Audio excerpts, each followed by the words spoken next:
Hey, Cup Coach, wake up. Okay, so this was there's a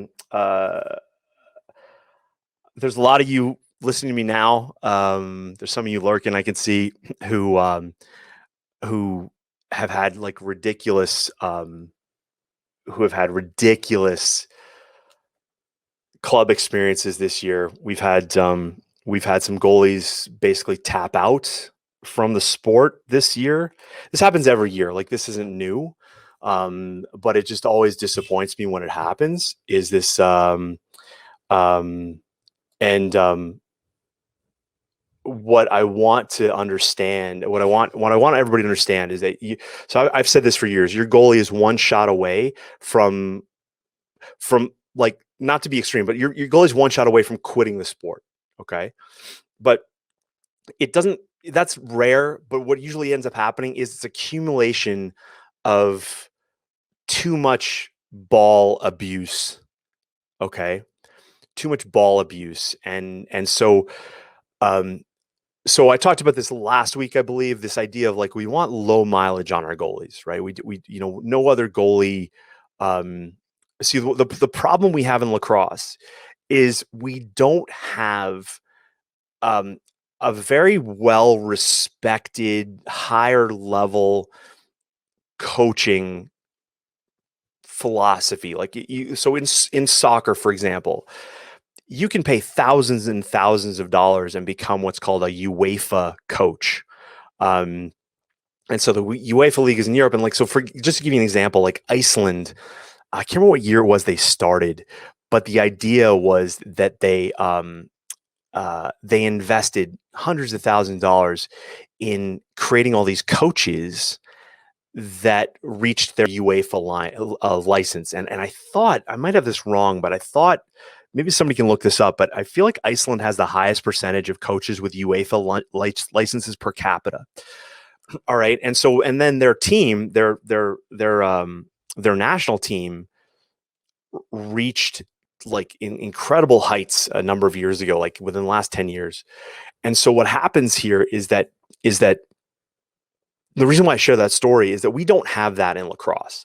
Yes, US lacrosse has like coaching tiers and things like that, but I've dabbled in like the first tier stuff, and it is so like, I've done soccer, soccer for certifications, I've done lacrosse certifications, I've done ice hockey certifications, I've done things like mountain biking and skiing. And usually that first tier is all about like, don't touch kids in the soft bits, right? Have two coaches in the locker room.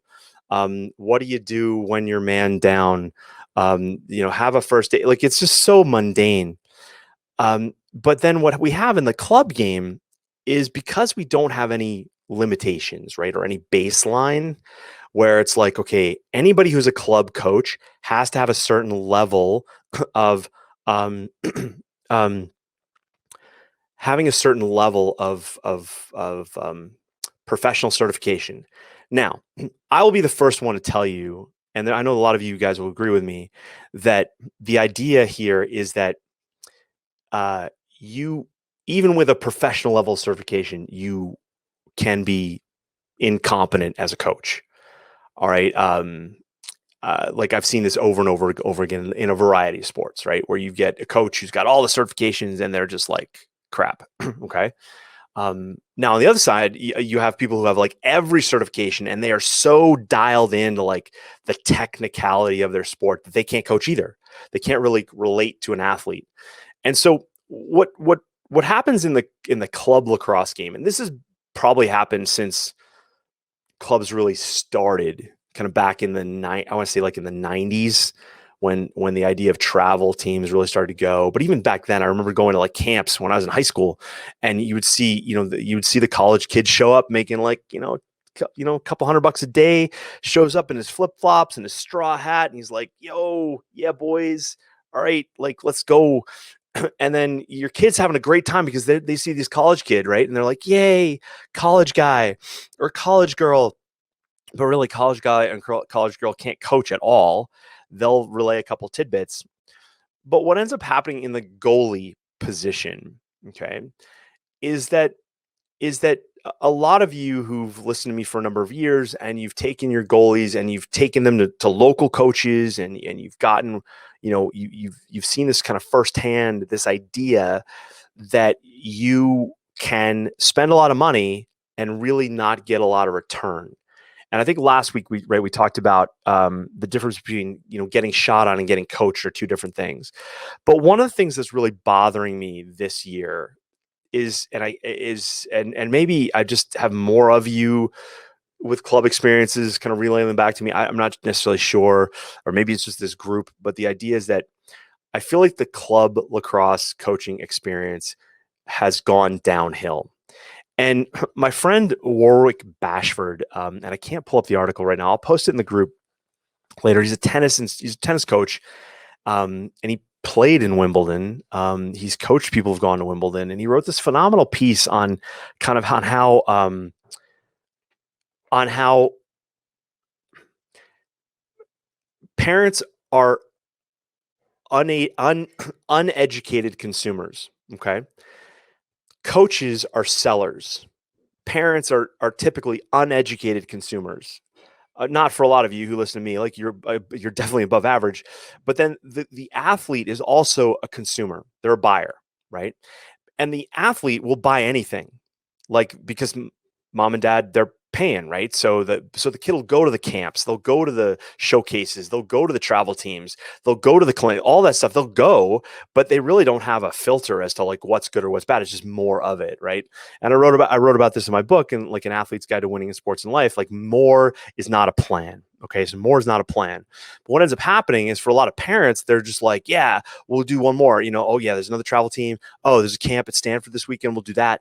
Oh, there's like the coach at UNC. They're doing something. Oh yeah, we'll go. My kid loves like Tar Heels. We'll go. Right. So the kid drives. They'll do anything. The parents are the consumer. A lot of times, an uneducated consumer, and then the coach is the seller. Right. And so what happens for the coach to put gas in their car, they've got to sell you them, right? And an experience, unless that coach has other things on the go. Okay. And what I mean by that is, so like personally, I have other businesses outside of this. And the reason I love that is because I'm not going to entertain you with Hiko sticks and juggling and ladders and jumping rope. I'm not going to do that. I'm not going to entertain your kid. Why? Because I don't need to sell that to you. I don't need to sell you like that's a good idea, because I'm not trying to just get money, right? Because I got that taken care of elsewhere, right? But for the coach who is the seller of lacrosse, right? They're, I don't like to say this, but sometimes they're like a used car salesman, man. Like, hey, this is a great deal, right? This is a great deal. You should buy it. Yeah, it's great. We're going to get you seen and noticed and whatever, and get the cool stick in the bag and the helmet. And, oh, you've got 12 helmets. I really don't give a shit. You need another helmet, right? Chrome mask. It's all good with a little padded chin pad. And we got your name and like embossed on the side. And so it lights up with LEDs and sparkles, and we can see you at night. It's just fabulous, right? You need it. And for the uneducated consumer, they buy it. And even if you're an educated consumer, what ends up happening is that your goalie's on one team, and then there's another team, and a bunch of your kids from this team go on that team, and your kid's going like, well, Dad, I want to go play. I want, Jimmy's playing with that team. I got to go. I want to go. And Dad's like, well, shit, here's another $450, $600, like whatever. Let's do it. And Dad's like, I only have to work till I'm 106 years old to pay all this off, but let's just do it anyway. It'll all work itself out in the end. I love you, son. Right? Love you, girl. Right? So I know how hard it is, though, to be strong enough for fear of missing out. Okay. So yeah, there's that camp, that clinic, that showcase, whatever. I was on the phone. I was doing some video messaging with a dad earlier this week, and they have the means, they have the resources, the time, energy, and the money to pretty much do whatever gets thrown in front of their goalie. Right? Camp, clinic, showcase, travel team, whatever. They've got the means to do that. Now, for a lot of you listening to me, they'll be like, well, must be nice. I'm here to tell you, here's what I told that dad was that sometimes when you have the resources to do everything, that's really hard for an athlete to withstand. Like your athlete has to be mentally, emotionally, and physically capable, fully recovered, fully rested, just a great mindset, personality to withstand all that training volume.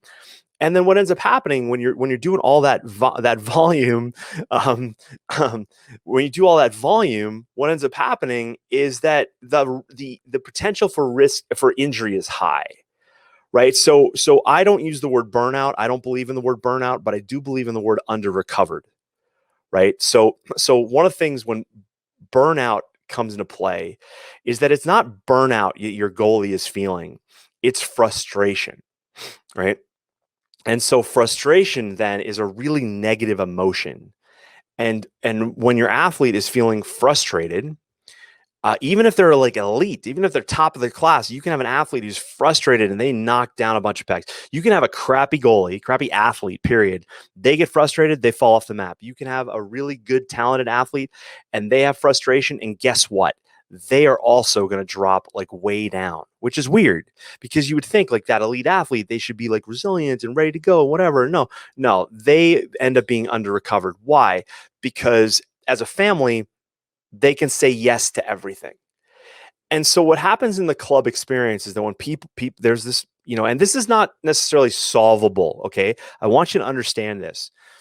There's no use, in my opinion, for you and your goalie to try to fight this system.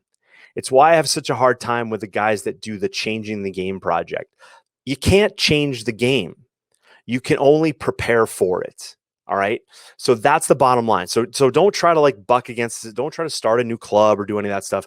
The bottom line is this, is that you have to understand strategically what it is you're trying to accomplish, right? If your goalie hasn't decided like a handful of schools they want to go to, that's a problem. Now, if your goalie is like 8, I get it. But the problem is this, is that when you start doing these very high volumes of training, one, you're spending a lot of money. Two, you're spending a lot of time. And for a parent, there's not just the cost of the clinic or the tournament or the travel team or whatever. There's also the opportunity cost that you're missing as an entrepreneur or as an employee, right? Like it's not just the $650 and the travel and the gas and the hotels and things like that. It's the wait, maybe I could have furthered my career, right? There's that as well. Okay. So and if you don't think that weighs on you psychologically as a parent, you got another thing coming. All right. So Jason, sorry, I didn't mean to leave that up so long. Couple comments here. Chris Inzer writes, Rocket broke his hand making a save that using his hand body was the only way to make. Already looking for better padding than what the glove offered. You definitely cannot make saves with stick alone. That goes back to like my to the first segment tonight. But Chris, I appreciate you posting that. I saw the photo on Instagram. I was really disappointed for you guys, but right, made the save, right, with the thing you're supposed to do, right? But now the equipment failed him. And that's where all you parents who are hearing this right now, you've got to someone's got to create a petition to get this change, like basically demand more. Walter Siegel made a great post this week in our group of a baseball umpire's chest protector and upper arm pad. And I was like, that's amazing. I'd never seen one. And no one in all the years of me doing this, no one had ever posted that. I've seen motocross pads, I've seen cricket pads, I've seen catcher stuff, but I'd never seen a baseball umpire's chest and upper arm pads and shin guards. And I was like, dang it, that's amazing. That's perfect. And what happens to me, that's where that piece of equipment is actually better than what we have as lacrosse goalies. Okay. And so going back to my first segment today, talking about where the lacrosse goalie is confused, the lacrosse goalie is not supposed to be a midi in the crease. That's the deal. All right. But a lot of goalies end up playing like that and they're protected as such. And that's a problem. Okay. And there's coaches who perpetuate that. And I don't agree. I just don't agree. And you can't, no one's been able to prove me wrong. So if you want to prove me wrong, put some video together, send it to me, and let's go. Let's have it. Let's have at it. Let's have a debate. So yeah, Chris, that sucks. Give Rocket a thumbs up, whatever.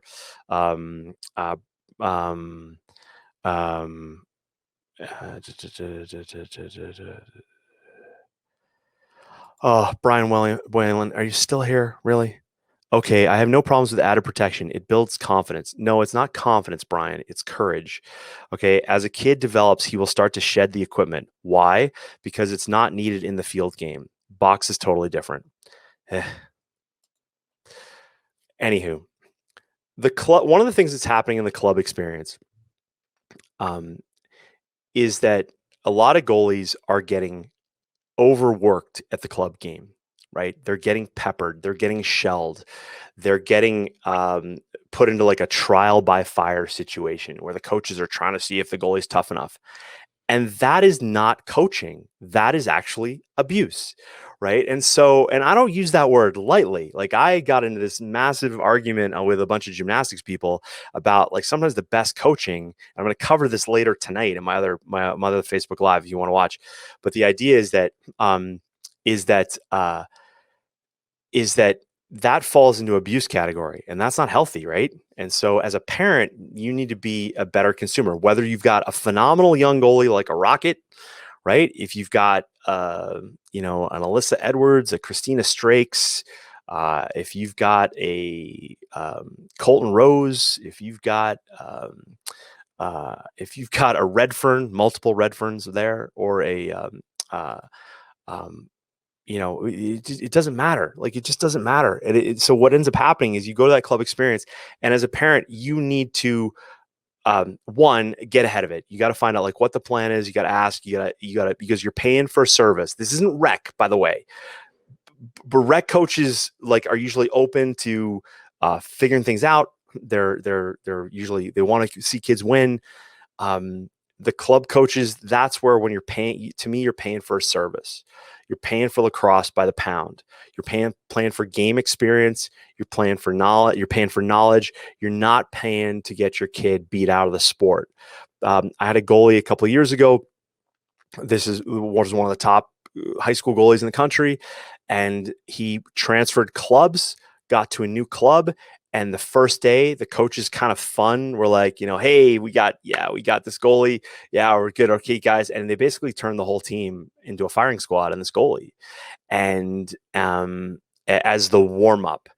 And he took, I don't know, like a half dozen shots, and then the coach was like, all right, alley dodges, and they ran alley dodges, and this kid took a shot off the inside of the knee. So like if you bend your knee, and if you don't have too many chubs there's actually a tendon that runs up from the inside of your knee. I think it's part of either quad or your hamstring, runs up the inside of your thigh. He got hit there.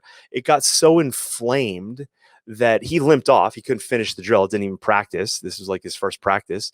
And then couldn't basically extend his leg. The swelling like went down in the knee joint. It was really ugly. They had x-rays. It all came out negative. But what a waste. And if you're a coach who does that sort of thing, I doubt you're listening to me.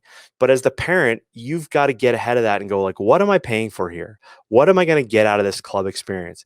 Get around other coaches, like not other coaches, but get around other goalies. Reach out to goalies that have gone through that program. Find out what it's about. Now, I get it. Some of you are in places where you can't make a switch, right? Some of you are in situations where like the club coach is the high school coach, and you're stuck in this like political death trap. Like, oh, we got to do this one. You know what? When your goalie, when your goalie um, is, when your goalie is of value, you've got to know that point. Now, I'm not talking about being like some rah rah mom, like my kid's amazing. He eats all his dinner and he cleans his room and does the dishes, right? He should start. No, no, I'm not talking about that. But you should understand that your goalie has value to a team. Now, I will end on this. Your job, though, is your goalie should be so damn good they have to pick him and pick, I mean, him and her, whatever. But your goalie, it also must withstand whatever is put up in front of them. So if you, I'm not going to tell your goalie like, oh yeah, you should pad up, and everybody should shoot from far away. No, I'm telling your goalie like, if your goalie sees inside rolls from within inside 5 yards every second shot, you've got to practice that.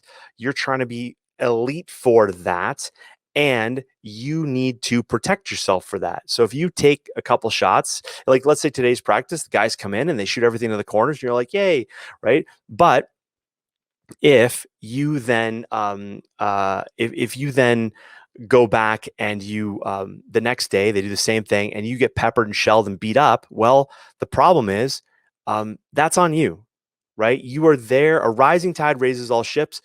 Better goalie makes shooters better. Better shooters makes team better. Better teams make programs better. Better programs makes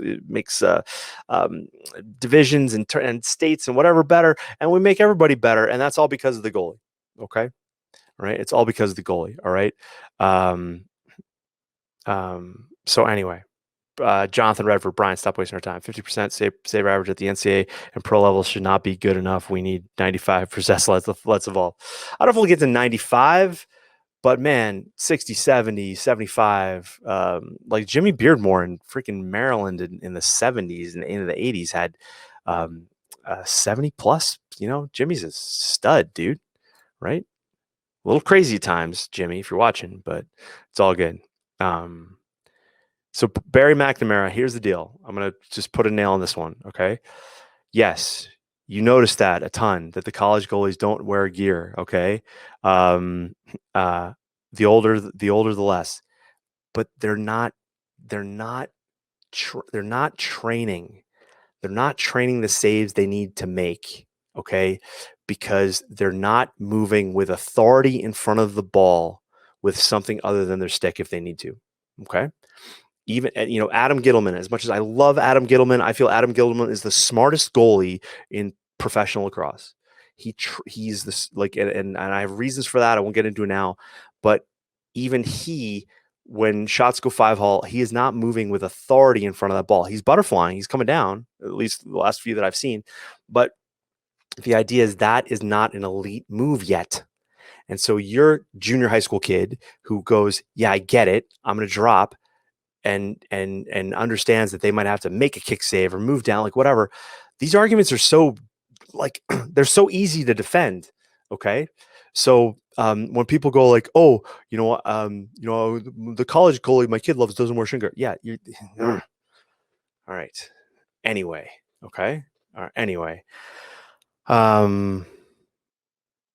Jody Darden Hall, you can see that a lot of them are afraid of the ball because of no protection.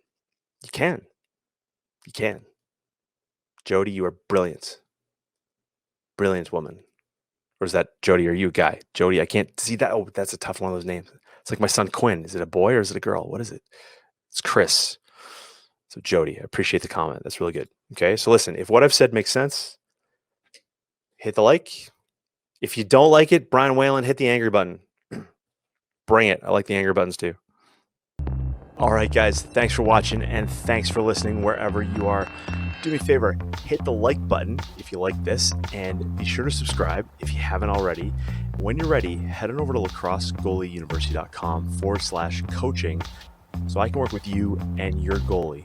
And while you're at it, check out athletespecific.com to learn more about mental performance and high performance. You may not know this, but I work with athletes in a variety of sports. Lacrosse is my love, but man, I love athletes and the families who support them. So head on over to athletespecific.com, check it out. I'll see you in the next video. Cheers.